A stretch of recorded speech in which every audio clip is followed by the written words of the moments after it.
Hello students, how are you? I am Harsh Bihari Srivastava, law experts, judicial classes from Allahabad. आज आप लोग के सामने एक नया वीडियो लॉ ऑफ टॉर्ट्स लेकर मैं प्रस्तुत हुआ हूँ। इस वीडियो को शुरू से लेकर अंत तक आप लोग बहुत ही ध्यान से केयरफुली इसको देखिएगा। इसमें बहुत ही इम्पोर्टेंट बातें बताई गई हैं जो आप लोग को एग्ज़ाम ओरिएंटेड हैं। अब हम लोग आते हैं फ्लो चार्ट पर और ये जानने की कोशिश करते हैं कि लॉ ऑफ टॉर्ट्स क्या है। देखिए, जो लॉ ऑफ टॉर्ट्स है ये एक सिविल लॉ है और सिविल लॉ में भी जो है ये फॉरेन लॉ है। Foreign law in the sense है कि ये इंग्लैंड का लॉ है और ये कोडिफाइड नहीं है, ना तो ये इंग्लैंड में कोडिफाइड है और ना ये हमारे इंडिया में कोडिफाइड है। ये इंडिया में जब आया है 1726 में, इसके पहले इंडिया में नहीं था। तो कोड देखिए, लॉ जो है दो प्रकार का होता है। एक होता है कोडिफाइड लॉ, एक होता है अनकोडिफाइड लॉ। कोडिफाइड लॉ वो होता है जिसमें कि सेक्शन होती है जिसको किसी पार्लियामेंट से हम लोग पास करते हैं, और अनकोडिफाइड ये होता है जो चैप्टर वाइज होता है जिसको हम लोग किसी भी पार्लियामेंट से पास नहीं करते। तो ये लॉ ऑफ टॉर्ट्स जो है इंग्लैंड में डेवलप किया गया जब वहाँ पे इंडस्ट्रियल रिवॉल्यूशंस वहाँ पे कंप्लीट हुआ। तो देखिए, जो लॉ ऑफ टॉर्ट्स है इसमें एक वर्ड आया है टार्ट। कुछ लोग इसको टार्ट बोलते हैं, कुछ लोग इसको टार्ट्स बोलते हैं। तो हम सबसे पहले तो ये जान लें कि ये लॉ ऑफ टार्ट है कि लॉ ऑफ टॉर्ट्स है। इस पे देखो दो जुरिस्टिक लोगों का नाम आता है। एक साहब है मिस्टर विनफील्ड। विनफील्ड ने ये बोला है कि ये लॉ ऑफ टॉर्ट है, लेकिन जो दूसरे जुरिस्टिक है जिनका नाम है सामंड, उन्होंने कहा नहीं ये लॉ ऑफ टॉर्ट्स है। क्यों लॉ ऑफ टॉर्ट्स है? इसमें कई प्रकार के टार्ट को हम लोग पढ़ते हैं। तो अंत में ये फाइनल हुआ कि नहीं, इसका एप्रोप्रिएट नाम जो है ये लॉ ऑफ टॉर्ट्स है। इसीलिए हमने देखिए टॉपिक का नाम दिया लॉ ऑफ टॉर्ट्स। इसमें जो एक वर्ड आया है टार्ट, देखिए जो टार्ट वर्ड होता है ये लैटिन वर्ड टार्टम से राइज हुआ है और इसका इंग्लिश में जो वर्जन है रॉन्ग। जैसा हम लोग जानते हैं रॉन्ग मतलब होता है कि कोई गलत चीज़। तो पहले हम ये जानें कि टार्टम क्या होता है।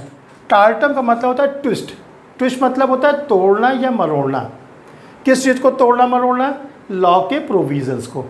अगर कोई पर्सन कोई लॉ के प्रोविज़न्स को तोड़ता है या मरोड़ता है, यानी उसको ब्रीच करता है, तो ये होता है टार्टियस लायबिलिटीज़ एराइज हो गई। यानी अब उसके खिलाफ हम लोग कोई सिविल सूट ला सकते हैं after the arising of the tortious liabilities. अब देखिए, जो लॉ ऑफ टॉर्ट्स है ये तीन पिलर पर खड़ा है। इसको बोलते हैं मैक्सिम। जैसे हमारा डेमोक्रेसी है, हमारे डेमोक्रेसी तीन पिलर पर है, लेजिस्लेचर, एग्जीक्यूटिव, जुडिशरी।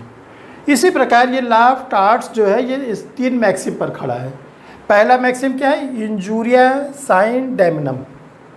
दूसरा मैक्सिम क्या है? Damnum sine injuria. और तीसरा मैक्सिम क्या है? यूबी जस ईबी रिमीडियम। ये तीन मैक्सिम है। अगर ये तीन मैक्सिम आपको क्लियर हो जाएगी तो लॉ ऑफ टॉर्ट्स आपके लिए बहुत ही इजी हो जाएगा और आप आगे आप जब वीडियो देखेंगे या अपनी टेक्स्ट बुक पढ़ेंगे तो आपको और अच्छा लगेगा। तो पहली मैक्सिम पे आते हैं इंजूरिया साइन डैमनम। देखिए, इसमें तीन वर्ड है। एक वर्ड है इंजूरिया, दूसरा वर्ड है साइन जिसको सीने भी कहते हैं, और तीसरा वर्ड है डैमनम। इंजूरिया का मीनिंग क्या होता है? इंजूरिया की मीनिंग होती है breach of the legal rights. Breach of the legal right. सीने जिसको हम लोग साइन भी कहते हैं, सीने भी कहते हैं, इसका मतलब होता है विदाउट। और डैमनम वर्ड जो है बताता है डैमेजेस। तो अगर ये पूरी मैक्सिम को हम एक साथ पढ़ें तो इसके मीनिंग ये होती है कि अगर किसी के लीगल राइट्स ब्रीच हुए हैं, उसे डैमेज हुआ है कि डैमेज नहीं हुआ है इसका कोई मतलब नहीं है। उसको डैमेजेस यानी कि लिक्विडेटेड और अनलिक्विडेटेड जो डैमेजेस होता है, लॉ ऑफ टॉर्ट्स में अनलिक्विडेटेड डैमेज पाने के लिए वो हकदार हो गया है। अब देखिए, जो इंजूरिया साइन डैमनम है इसमें सबसे इम्पॉर्टेंट केस जो लॉ ऑफ टॉर्ट्स का है ये हाउस ऑफ लॉर्ड्स का है, एशवी वर्सेस वाइट्स। देखो बहुत इंटरेस्टिंग केस है, आप लोग ध्यान से सुने, बहुत अच्छा लगेगा। इसमें ब्रिटेन में जनरल इलेक्शंस हो रहा था। इसमें जो मिस्टर एशवी थे उनका वोटर लिस्ट में नाम था और वो जब पोलिंग बूथ पर गए वोट डालने, तो वहाँ पे जो प्रोसाइडिंग ऑफिसर थे, जिसको हम लोग मतदाता अधिकारी कहते हैं, उन्होंने क्या किया, डिनाई कर दिया कि आपको वोट नहीं मिलेगा डालने, जबकि उनका वोटर लिस्ट में नाम था और वो उसी ड्यूरेशन में गए थे जब पोलिंग हो रही थी। बाद में क्या हुआ, शाम को रिज़ल्ट आ गया, तो इन्होंने मिस्टर एचवी ने कहा है कि आपने मुझे वोट नहीं डालने दिया, मेरे लीगल राइट्स का ब्रीच हुआ। तो देखो वो कहते क्या हैं जो प्रोसीडिंग ऑफिसर थे कि आप जिसको वोट देना चाहते थे वो तो कई लाख वोट से जीत गया, आपके एक वोट न देने से कोई फ़र्क नहीं पड़ा। अब देखिए यहाँ पर लीगल पॉइंट देखिए, लीगल पॉइंट क्या कहता है, लीगल पॉइंट ये कहता है कि कौन जीता कौन हारा, इससे कोई मतलब नहीं।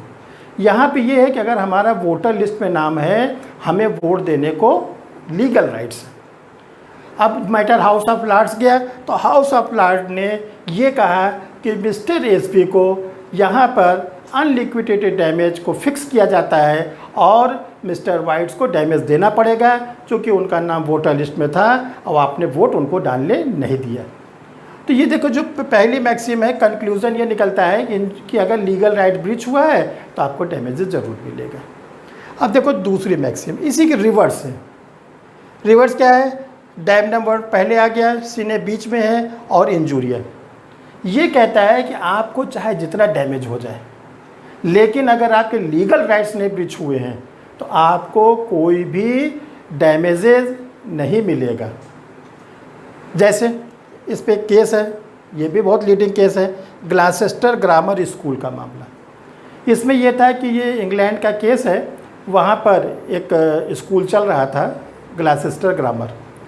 वहाँ के कुछ टीचर ने, कुछ एम्प्लॉय ने आपस में एग्रीमेंट करके और उसी स्कूल के थोड़ी दूर पर उन्होंने एक अपना नया स्कूल खोल लिया, और जो नया स्कूल खोला उसका नाम भी उन्होंने नाम दिया न्यू ग्लासेस्टर ग्रामर स्कूल। वहाँ पर वो लोग अपनी फ़ीस को थोड़ा सा डिक्रीज़ कर दिया पहले वाले से, और इसके साथ साथ क्या उन्होंने किया कि बच्चों को कुछ फैसिलिटीज़ बढ़ा दी। इसका रिज़ल्ट क्या निकला कि धीरे धीरे 1 साल 2 साल के बाद पुरानी वाले स्कूल के मैक्सिमम बच्चे जो है वो नई वाली स्कूल में आ गए। तो जो पुराने वाले स्कूल थे उसकी मैनेजरी बोर्ड ने क्या किया, नए वाले स्कूल के ऊपर डैमेजेस का सूट लाया कि इनके स्कूल खोलने से मेरा प्रोफेशन वीक हो गया, कमज़ोर हो गया और मुझे इनसे डैमेजेस दिलाइए। तो जब मैटर कोर्ट में गया, हाउस ऑफ लॉर्ड्स में गया, तो हाउस ऑफ लॉर्ड्स ने ये कहा कि किस बात का डैमेज, क्योंकि स्कूल चलाना या कोई भी बिज़नेस करना सबको राइट्स है, आप भी करिए। तो यहाँ पर जो पुराने वाले ग्लासेस्टर ग्रामर स्कूल थे उनको कोई लीगल जो उनके राइट्स है वो नहीं ब्रीच हुए, डैमेजेस भले उनको हुआ है लेकिन लीगल राइट्स नहीं ब्रीच हुए हैं। तो सेकंड मैक्सिम कहती है कि अगर आपको लीगल राइट्स नहीं ब्रीच होता तो आप चाहे जितना आपको डैमेज हो जाए आपको कोई डैमेजेस नहीं मिलेगा। देखिए अच्छा लगा आप लोग। अब आता है तीसरा, ये पहली मैक्सिम दोनों मैक्सिम को मिक्स कर दिया गया है, यूबी जस ईबी रिमीडियम। यूबी जस ईबी रिमीडियम, जहाँ अधिकार वहाँ उपचार, यानी जहाँ पे आपको लीगल राइट्स है वहाँ पर अगर आपके लीगल राइट्स ब्रीच होते हैं तो आपको डैमेजेस ज़रूर मिलेगा।